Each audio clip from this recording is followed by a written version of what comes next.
Good day everyone. Standard 8, Chapter 4, Combustion and Flame.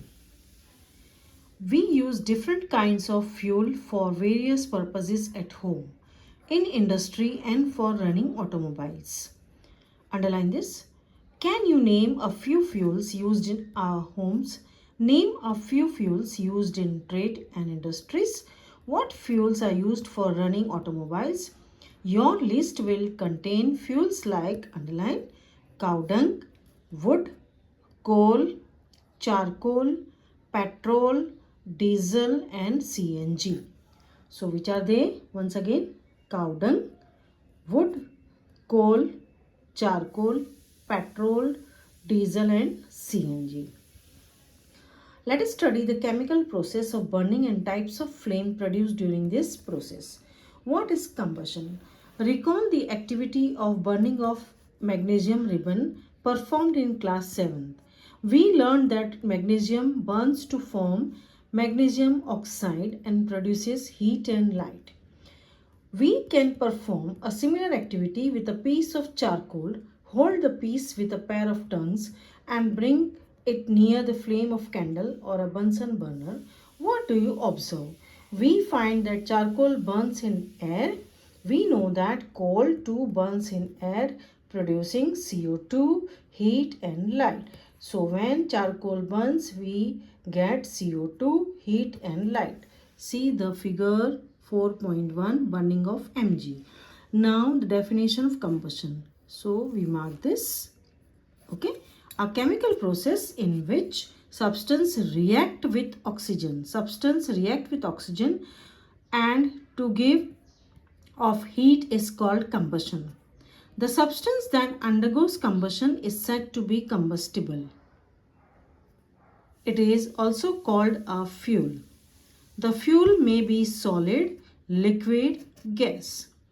Sometimes light is also given during combustion either as a flame or as a glue. Okay. So now we go to the table. Activity 4.1.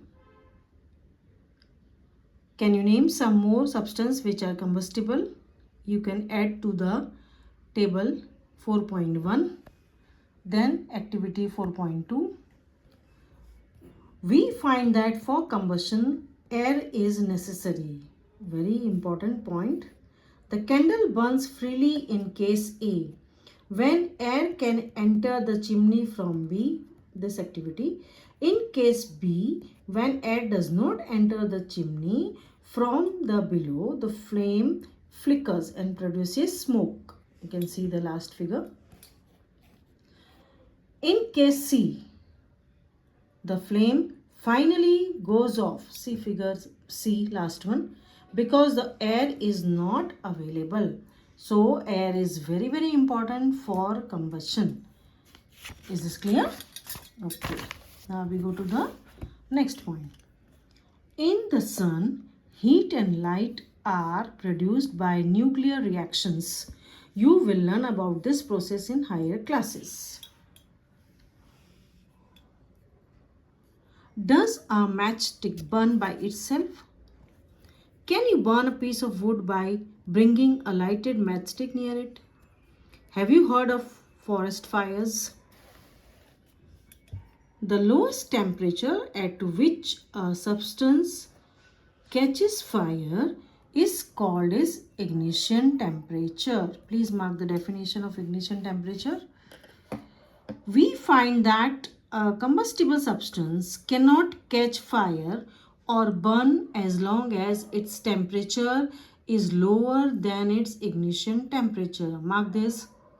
Have you ever seen cooking oil catching fire when a frying pan is kept for long on a burning stove? Kerosene oil and wood does not catch fire on their own at room temperature. But if kerosene oil is heated a little, it will catch fire. But if wood is heated a little, it will not catch fire. Does it mean that ignition temperature of kerosene oil is lower than that of wood? Does it mean that we need to take special care in storing kerosene oil? The following activity shows that it is essential for a substance to reach ignition temperature. You can see the activity.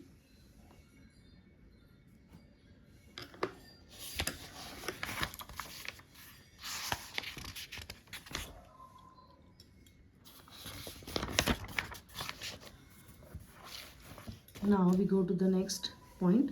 The heat supplied to the paper cup is transferred to water by conduction. So, in presence of water, the ignition temperature of paper is not reached. Hence, it does not burn.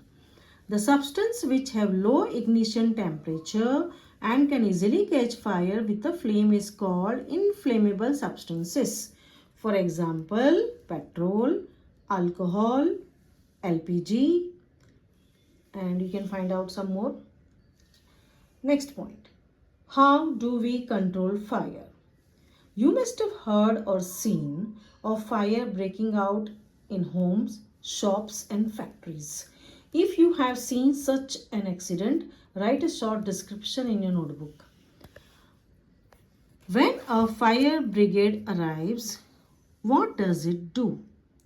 It pours water on the fire.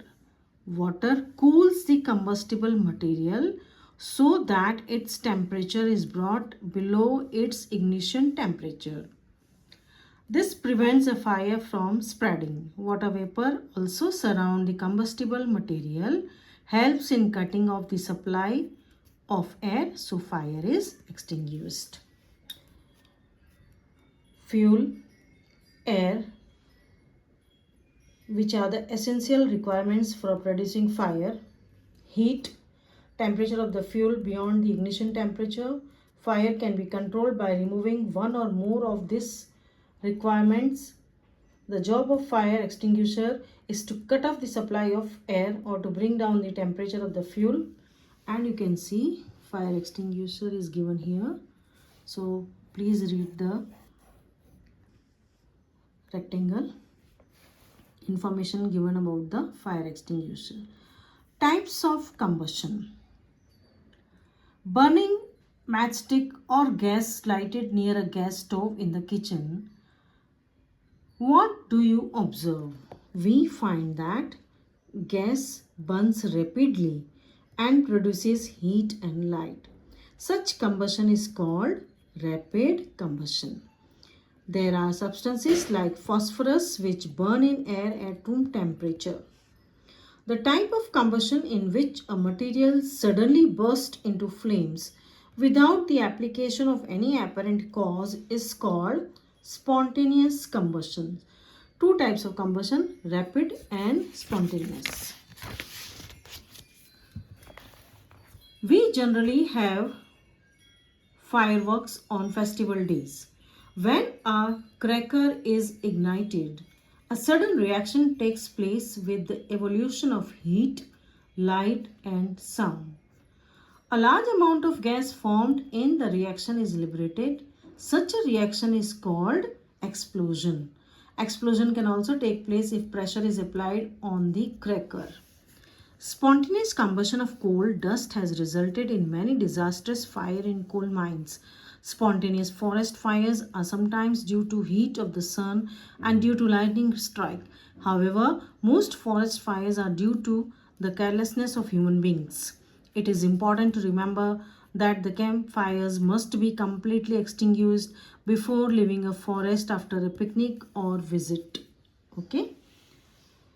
So now we go to the next point, that is flame. Observe an LPG flame. Can you tell what is the color of the flame? What is the color of the candle flame? Table 4.2. Candle, magnesium, camphor, kerosene, stove, charcoal. And record your observations. Okay. Now you can see color of candle flame and flame of a kitchen stove. Now we go to structure of flame. Very, very important. The substances which vaporizes during burning gives flame. For example, kerosene oil and molten wax rise through the wick and are vaporized during burning and form flames. Charcoal, on the other hand, does not vaporize and do not produce a flame. A circular blackish ring is formed on the glass plate slide. It indicates that deposition of unburned carbon particles present in the luminous zone of the flame. So now we go to the structure of flame. You can see diagram. Middle zone of the partial combustion, outer zone of complete combustion, blue color, yellow color. Then innermost zone of the unburned wax, vapors, black. Goldsmith blow the outermost zone of the flame with a metallic blowpipe for melting gold and silver. You can see the diagram. So please learn by heart this diagram, draw it and practice it. Now we go to the next point, that is what is fuel.